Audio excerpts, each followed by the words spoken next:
یہی تو بات ہے میرے عزیزو، ہزار طرح کی مصیبتیں آئیں ہم پر، لیکن ہم اس مشن کو نہیں چھوڑ سکتے جو ہمارے ایمان کا حصہ ہے، جو ہمارے ایمان کا حصہ ہے۔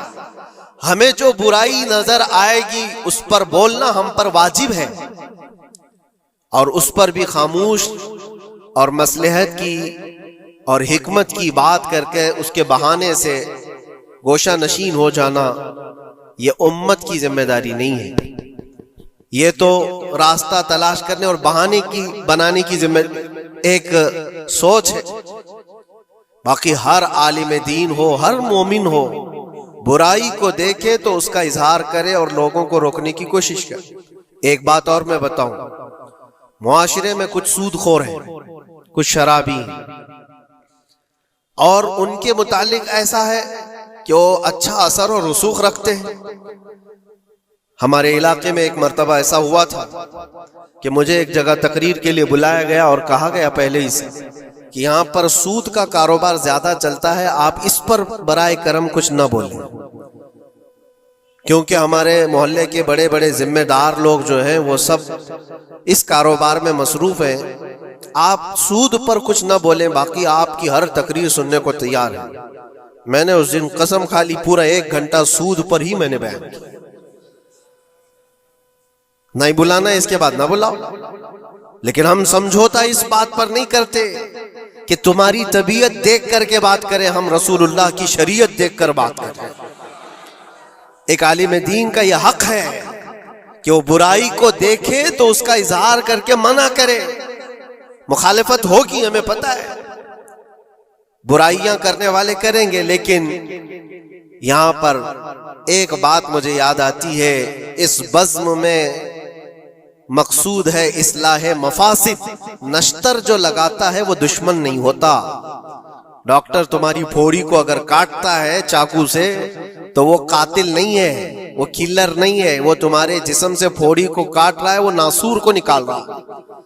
تمہارے اندر برائی کو اگر ہم روک رہے ہیں، برا تھوڑی دیر کے لیے لگے گا۔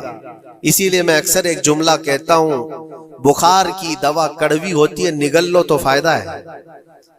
ظاہر سی بات ہے تمہارے اندر کچھ برائیاں ہیں، اگر ہم نے اس کو کہا، انگلی رکھی، تو ہو سکتا ہے آپ ہم کو علماء کی فہرست سے ہی ہٹا دیں گے، کہیں گے یہ مولانا ہی نہیں ہے، یہ عالم ہی نہیں ہے، کیونکہ طبیعت جلدی کسی کو ایکسپٹ نہیں کرتی۔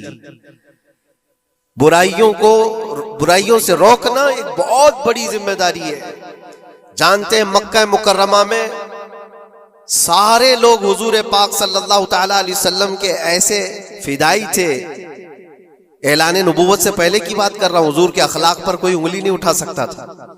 جتنی اچھائیوں کا حضور نے حکم دیا سب کو وہ ایکسپٹ کرتے تھے، مانتے بھی تھے، لیکن جہاں برائیوں کے لیے روکا کہ یہ غلط ہے، اس کو ایکسپٹ کرنے کو طبیعت نہیں مانتی۔ اتنے سالوں سے ہم کرتے آ رہے ہیں، ابھی آپ آ کر روک رہے ہیں، یہی تو دشمنی شروع ہوئی۔ اور ہم یہاں پر اسی بات کے لیے کہتے ہیں کہ یہ اللہ کے نبی صلی اللہ تعالی علیہ وسلم کے فرامین کے مطابق اور قرآن کے مطابق ایک بڑا جہاد ہے۔ برائیوں سے لوگوں کو بچانا، روکنا اور اپنے نفس کو بچانا، یہی جہاد جس کے متعلق حدیث پاک میں ملتا ہے، رجعنا من الجہاد الاصغر الى الجہاد الاکبر۔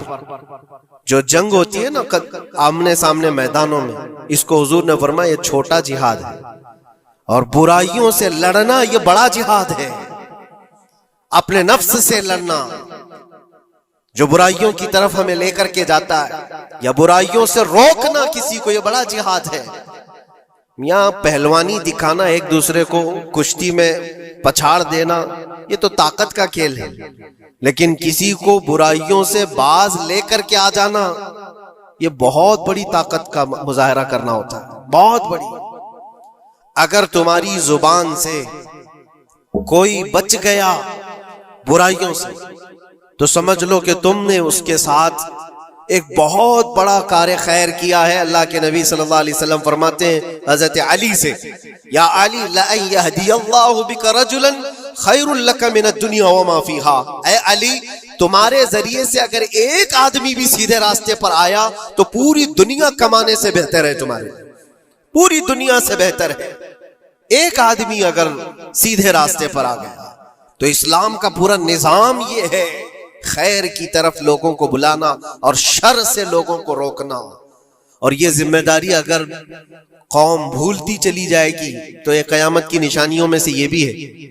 حضور پاک صلی اللہ تعالی علیہ وسلم نے ارشاد فرمایا لوگ اچھائیوں کا حکم دینا چھوڑ چکے ہوں گے, برائیوں سے روکنا بند کر چکے ہوں گے, حتیٰ کہ ان کے آنکھوں کے سامنے راستوں پر زنا ایسے ہوگا جیسے گدھے جوڑا کھاتے ہیں.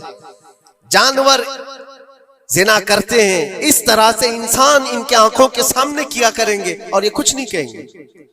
یہ طبیعت آتی جائے گی تو یہ قیامت کی نشانیوں میں سے. آج یہی حالات تو ہے. لوگ یہ کہتے ہیں کہ ان کا مسئلہ ان کے ساتھ, ہم کیا کہیں ان کے لیے. نہیں میرے عزیز, میں جو بات کہہ رہا تھا وہ بیچ میں رک گئی. معاشرے میں کبھی سود خور ہوتے, شرابی ہوتے, بہت سارے ہیں, اور غلط کاموں میں وہ ملوث ہیں. کیا چیز ہے ان کو توبہ کرنے پر, وہ واپس آنے پر مجبور نہیں کر رہی ہے؟ کون سی چیز ہے جو ان کو ان کے گناہ پر بڑھاوا دے رہی ہے؟ کیا چیز ہے؟ کبھی آپ نے سوچا؟ وہ چیز یہی ہے ہم سب کی. معاشرے میں اگر وہ غلط تھا تو ہم نے اس کے ساتھ دوستی ویسی ہی بنائی رکھی جیسے پہلے تھی.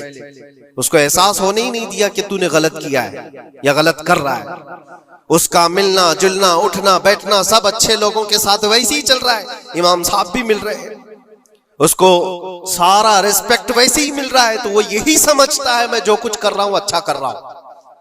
اور اگر قوم کی تمام ذمہ دار لوگوں نے ایک بات یہ طے کیا کہ تو یہ غلط کاموں میں ہے, ہم آج سے تیرے ساتھ کوئی تعلق نہیں رکھیں گے, کبھی تیرے ساتھ کسی دعوت میں نہ آئیں گے نہ بلائیں گے. اس سے ہوتا کیا ہے؟ لوگوں کو ایسا لگتا ہے کہ ہم بائیکاٹ کا کوئی مشن چلا رہے. نہیں, اس سے اس کو احساس ہوتا ہے کہ میں مجلس میں بیٹھنے کے لائق نہیں ہوں, میں توبہ کر لوں تاکہ بیٹھنے کے لائق بن سکوں, ان برائیوں سے باز آ جاؤں. اور تمہارے ملن جلن کی وجہ سے یہ سارے آج لوگ پہلے چھپ کر کے کرتے تھے, آج اوپنلی یہ سارے کام کرنے لگے. لوگ جو ہے پہلے ڈرتے تھے کہ قوم میں لوگوں کو پتا چل جائے میرا دھندا کیا ہے تو پتہ نہیں میرے ساتھ لوگ کیسا سلوک کریں گے. آج وہ نڈر ہے, شیر ہے, کچھ نہیں ہوتا. آج لوگ جس کے پاس پیسہ زیادہ ہے اس کی عزت کرتے ہیں, اس کے ساتھ سانٹ گانٹ ویسی ہوتی ہے, سب اچھے لوگ بھی اس کے یہاں آتے ہیں جاتے ہیں, سب ہوتا ہے. عزیزان گرامی وقار, برائیوں سے روکنے کا نظام جو ہمارا ختم ہوتا جا رہا ہے, یہ قیامت کی بڑی نشانیوں میں سے. آج آپ کی اور ہماری ذمہ داری اتنی تو ہے کہ ان محفلوں سے اپنے آپ کو دور کر لو جہاں یہ سارے کام ہو رہے ہیں. غلط جو بھی ہے اس کو تمہارا دماغ خود ہی پہچانتا ہے غلط کیا ہے. اللہ تعالیٰ نے اتنی ہدایت ہر بندے کو عطا کی, ہر بندے کو. اللہ نے قرآن میں فرمایا الم نجعل له عینین ولسانا وشفتین وہدیناہ النجدین, ہم نے دو چیزیں ایسی نہیں دی ہیں تمہیں جو خیر اور شر کو پہچانتی ہیں. ہر انسان, آپ کو کسی نے بتایا نہیں کہ آگ گرم ہوتی ہے, بچپن سے بتایا نہیں جاتا ہے. انسان اپنی خود تجربات سے یا دیکھ دیکھ کر کے سمجھتا ہے, وہ آگ میں ہاتھ ڈالتا نہیں ہے. کیا اس کی کوئی ٹریننگ دی گئی ہے بچپن سے کہ آگ میں ہاتھ ڈالنا نہیں چاہیے؟ تمہاری طبیعت نے خود ہی فیصلہ کیا ہے کہ یہ جلاتی ہے چیز, یہ گرم ہے, یہ نقصان دہ ہے. تو یہ ہدایت اللہ نے ہر بندے کو عطا کی ہے. کیا آپ نے اپنے بچوں کو یا آپ کو کسی نے بچپن سے سکھایا ہے کہ جو گندگی ہے, جو غلاظت ہے, پخانا ہو, گوبر ہو, یہ نہیں کھایا جاتا؟ یہ چیزیں سکھائی نہیں جاتی. انسان کی طبیعت میں ہے کہ اس کو ایکسپٹ نہیں کرتی طبیعت, دماغ خود ہی کہتا ہے یہ گندی ہے, یہ بری ہے. تو اتنی ہدایت تو اللہ کی طرف سے ہے خیر اور شر کو پہچاننے کی. اور کچھ ایسی باریکیاں ہیں جس کو علماء بیان کرتے ہیں یہ برا ہے اور یہ اچھا ہے. عزیزان گرامی وقار, آج امت کی یہ بہت بڑی ذمہ داری ہے جس کو فراموش کیا جا رہا ہے. اس ذمہ داری کو ایسا نہیں ہے کہ صرف علماء نبھائیں گے, عوام الناس کو بھی اس ذمہ داری پر آنا چاہیے. آواز ہر برائی کے خلاف اٹھاؤ, اور یہاں تک کہ اس پر اگر تمہاری موت بھی آتی ہے تو وہ شہادت کی موت ہے, وہ شہادت کی موت ہے. برائیوں سے روکتے ہوئے اگر کوئی قتل ہو گیا یا اگر کوئی دنیا سے انتقال کر گیا تو اس کی موت کو شہادت کی موت قرار دیا گیا ہے. یہاں تک کہ ایک حدیث میں یہ بھی ملتا ہے کہ کوئی بندہ حضور پاک صلی اللہ تعالی علیہ وسلم کے بتائے ہوئے تعلیمات کو لوگوں تک پہنچانے کا سفر کر رہا تھا، لوگوں کو اچھائیوں کا حکم دینے کا سفر کر رہا تھا، برائیوں سے روکنے کا سفر کر رہا تھا، اس دوران اس کا انتقال ہو گیا تو حضور فرماتے ہیں اس کا درجہ نبیوں اور شہیدوں کے بیچ میں ہوگا قیامت کے دن، اس کو درمیانی حصے میں رکھا جائے گا نبیوں اور شہیدوں کے بیچ میں، کیونکہ ایک بہت بڑی ذمہ داری اٹھا کر چل رہا ہے، بہت بڑی ذمہ داری۔ اب یہ ضروری نہیں آج مجھے یہ مائک ملا یا کوئی بہت بڑا پلیٹ فارم ملا جو مجھے لوگ سن رہے ہیں، ہماری ذمہ داری بڑی ہے۔ آپ کو آپ کے گھر کے بچے سن رہے ہیں، آپ کسی جگہ پر مینیجر ہیں تو آپ کے ماتحت رہنے والے جو کام کرنے والے ہیں وہ آپ کو سن رہے ہیں۔ کلکم مسئول عن رعیتہ، یہ حدیث پاک میں، تم میں سے ہر کوئی ذمہ دار ہے اپنے ماتحت رہنے والوں کا، تو ان کو روکنا تمہاری ذمہ داری ہے۔ اگر پوری دنیا کو نہیں روک سکتے، پورے محلے کو نہیں روک سکتے، اپنے ماتحت رہنے والوں کو تو روک سکتے ہو، اپنی اولاد کو، اپنے آس پاس والوں کو جو تمہاری بات ایکسپٹ کر سکتے ہیں ان کو تو روکو، ان کو برائیوں سے روکنا ہی تمہاری ذمہ داری ہے۔ معاشرے کا نظام جو آج ڈس بیلنس ہے اس کی ایک بڑی وجہ یہ ہے کہ ہم نے اس ذمہ داری کو چھوڑ دیا ہے۔ ہوتا کیا ہے میں آپ کو بتاؤں، کچھ گھروں سے ہمیں یہ شکایت ملی، بچے ایسے ہو گئے ویسے ہو گئے، ماں کو الٹا کہہ رہے ہیں، باپ کو گالیاں دے رہے ہیں، آج یہ اپنی مرضی کی چلا رہے ہیں، فلاں ہیں وہ ہے۔ کب تمہیں یہ ہوش آ رہا ہے؟ جب وہ 20-25 سال کے ہو گئے۔ 20-25 سال سے تم صرف اور صرف ان کو واچ کرتے رہے، دیکھتے رہے، اور جب بگاڑ آ گئی تب آپ کو خیال آیا کہ یہ بگڑے ہوئے ہیں۔ ایسا ہے میرے عزیزو، آپ نے اپنی ذمہ داری کا احساس کرنا ہے اس وقت سے جب بچہ ہوش کے آنکھ کھول رہا ہے، اور ہر زمانے میں اس کے ساتھ آپ اچھائی کا حکم دینا اور برائی سے روکنا، یہ انتظام کرتے رہو۔ یہ مت سوچو میرا بچہ بہت اچھا ہے، کبھی آنکھ اٹھا کر کے نہیں دیکھتا کسی، تو اچھا ہے، لیکن اس کو اچھے کو بھی نصیحت کی ضرورت ہے۔ انسان کی طبیعت ہے۔ میں آپ کو بتاؤں، اس کائنات میں سب سے اچھے لوگ کون تھے؟ سب سے اچھے وہ رسول اللہ کے صحابہ، ان سے اچھے کوئی ہے؟ اور یہ ملتا ہے، بزرگوں نے فرمایا قیامت تک جو سب سے اچھے پیدا ہونے والے تھے اللہ نے ان کو چن کر کے رسول اللہ کا صحابی بنایا۔